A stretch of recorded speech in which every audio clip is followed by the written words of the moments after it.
বাস্তুচ্যুত রোহিঙ্গা ও স্থানীয় জনগোষ্ঠীর জন্য বাংলাদেশকে $70 কোটি সহায়তা দিয়েছে বিশ্বব্যাংক। দুটি প্রকল্পের আওতায় এ অর্থ অনুমোদন দেয়া হয়।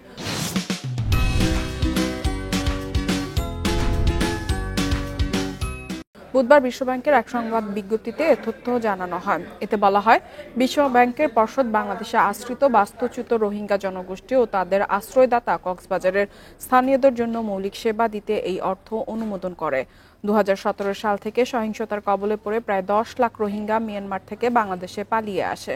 বাংলাদেশে থাকা বাস্তুচ্যুত রোহিঙ্গাদের প্রায় 70% নারী ও শিশু। দুটি প্রকল্পই নারী ও শিশু এবং অন্যান্য ঝুঁকিপূর্ণ গোষ্ঠীর ওপর সংকটের বিষয়টিকে বিবেচনায় রেখেছে।